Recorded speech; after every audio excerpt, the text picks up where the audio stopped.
శ్రీశైలం జలాశయానికి వరద కొనసాగుతోంది. జూరాల నుంచి శ్రీశైలానికి 66,385 క్యూసెక్కుల వరద నీరు వచ్చి చేరుతోంది.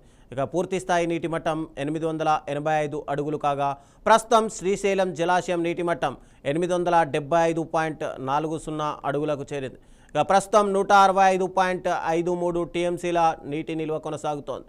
ఇక శ్రీశైలం కుడి ఎడమ జల విద్యుత్ కేంద్రాల్లో ఇప్పటికే విద్యుత్ ఉత్పత్తి కొనసాగుతుండగా విద్యుత్ ఉత్పత్తికి అనంతరం 40,023 క్యూసెక్కుల నీటిని సాగర్కు విడుదల చేస్తున్నారు. ఇక అలాగే కల్వకుర్తి ఎత్తిపోతల పథకానికి 2,356 క్యూసెక్కులు, పోతిరెడ్డిపాడు హెడ్ రెగ్యులేటర్కు 8,000 క్యూసెక్కులు, హైంద్రినీవా ఎత్తిపోతల పథకానికి 3,050 క్యూసెక్కుల నీటిని విడుదల చేయనున్నారు.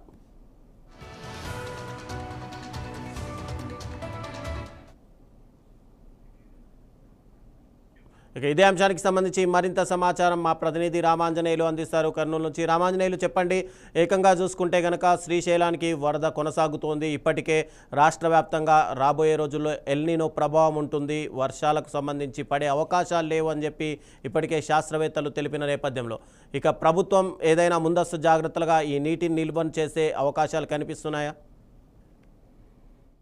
Good evening Ravichandra. ఏదైతే చూసుకోవచ్చు, ప్రస్తుతం నంద్యాల జిల్లాలో ఉన్నటువంటి శ్రీశైల జలాశయానికి అయితే వరద నీటి ప్రవాహం అయితే కొనసాగుతా ఉంది. అయితే చూసుకోవచ్చు, శ్రీశైలం ఎగువనున్న ప్రాంతాల్లో ఇటీవలకు వచ్చినటువంటి వర్షాల నేపథ్యంలో జూరాల నుంచి అయితే శ్రీశైలానికి 66,385 క్యూసెక్లు వరద నీటి ప్రవాహం అయితే కొనసాగుతా ఉంది.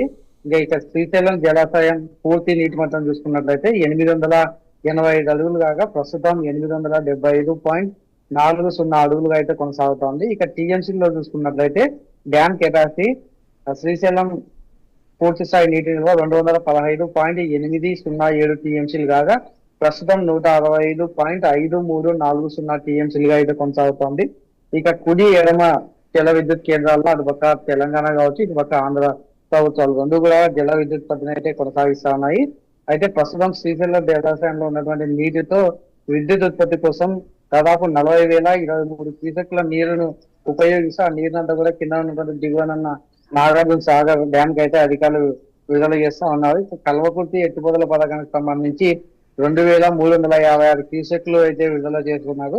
ప్రస్తుతం పోతిరెడ్డి హెడ్ రెగ్యులేటర్ కు 8,000 క్యూసెక్లు, అలాగే హంద్రినీవా ఎత్తిపోతల పథకానికి 3,050 క్యూసెక్ల నీటిని అయితే అధికారులు ప్రస్తుతం వదులుతా ఉన్నారు. ఇక్కడ చూసుకోవచ్చు, ఏదైతే గత సంవత్సరం ఇదే సమయాన్ని చూసుకున్నట్లయితే శ్రీశైలం జలాశయము పూర్తి స్థాయిలో నిండినటువంటి పరిస్థితి. కాకపోతే ఇప్పుడున్న పరిస్థితులు ఏదైతే ఎలినో ప్రభావం ఉన్న నేపథ్యంలో ఎగువనటువంటి మహారాష్ట్ర అటుపక్క ప్రాంతాల్లోకి వచ్చిన వర్షాలతోనే ఇప్పుడైతే డ్యామ్ లోకి వరద నీటి ప్రవాహం కొనసాగుతుంది. ఇక కర్ణాటక చూస్తున్నట్లయితే తుంగభద్ర డ్యామ్ ఉంది. తుంగభద్ర డ్యామ్ నుంచి వరద నీటి ప్రవాహం అంటే ఇంతవరకు కూడా తుంగభద్ర డ్యామ్ గేట్లు తెరవలేదు.